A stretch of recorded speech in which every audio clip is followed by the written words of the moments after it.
And I didn't measure it, but in general, when PC games measure the level of piracy, it's generally between 85 and 95%, depending on the game and the way that they measured it, right? Which means that almost nobody who plays your game on the PC paid for it. These statistics are backed up by a 2012 interview with CEO of Ubisoft, Yves Guillemot. The interview focuses on the move towards the free-to-play model on PC, sharing that on the PC platform, it's only around 5 to 7% of players who pay for free-to-play, but normally on PC, it's only about 5 to 7% who pay anyway, the rest is pirated.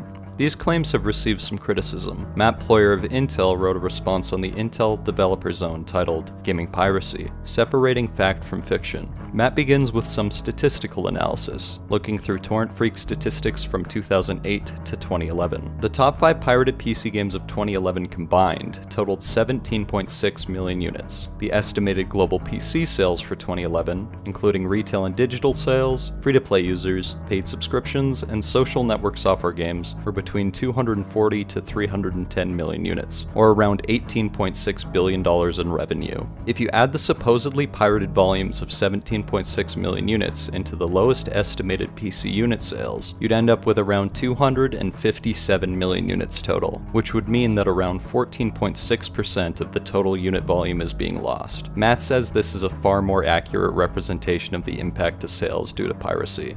Matt represents Ubisoft's numbers with some examples. We know at least 5+ million Skyrim units have sold on PC. Does that mean there are 50 million pirated copies out there? After all, 90% of PC gamers are supposedly playing pirated copies of the game, right? How about Diablo 3? We know it's moved, or will move, north of 7 million units, so apparently there are another 70 million pirates? They surely can't all be playing these games at the same time, can they? Since 2011, the PC games market has grown from that $18.6 billion annual revenue to over $30 billion.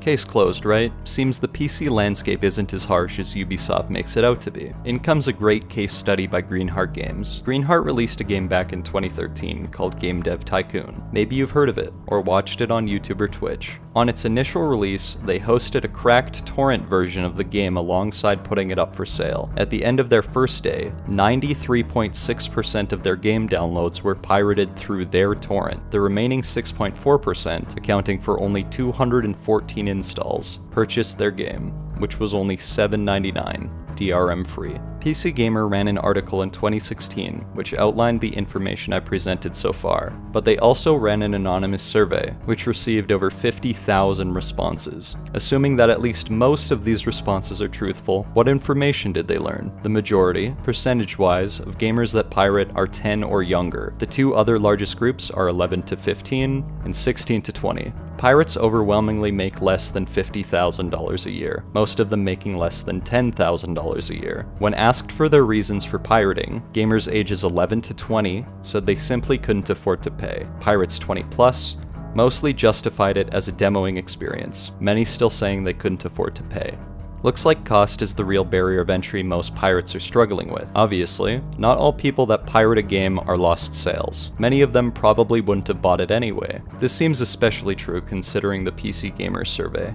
If 10% of pirates bought the game, your revenue on the PC would almost double. Yeah, it's close to double, which would be amazing. That would keep so many more developers in business. So it's not ridiculous to presume that 10% of people who pirate something might have bought it if they couldn't pirate it. So where does that leave us? Piracy gets more and more difficult every year. Some sources saying that by 2018, DRM will become uncrackable. Denuvo's anti-tampering and DRM solution seems to function best. Denuvo protects games by assigning a unique ID based on PC hardware, which prevents games from functioning correctly if they are played on another machine. Just Cause 3 and other games using Denuvo proved so difficult to crack that they remained unbroken for over a year after release. Despite this, Denuvo doesn't claim to be unbreakable. No DRM or anti-tamper solution can stop piracy entirely. The goal of Denuvo anti-tamper is to keep a game piracy-free for a game's initial release window, when most sales are made. Although these measures sometimes rub customers the wrong way, it's an understandable precaution to take to make sure the dev's lights stay on. Greenheart offers a paragraph saying that the main argument against DRM is all it does is inconvenience genuine customers, and that any game can be cracked. The only way to protect yourself is to create an online game.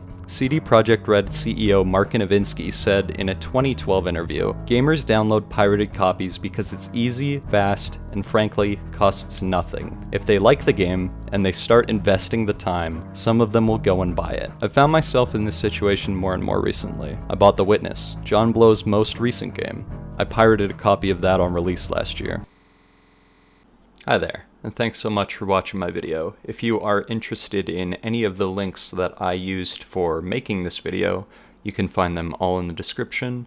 If you are interested at all in The Witness, Jonathan Blow's most recent game that was playing in the background, I recommend a video by Joseph Anderson. You can find that in the description as well. Thank you.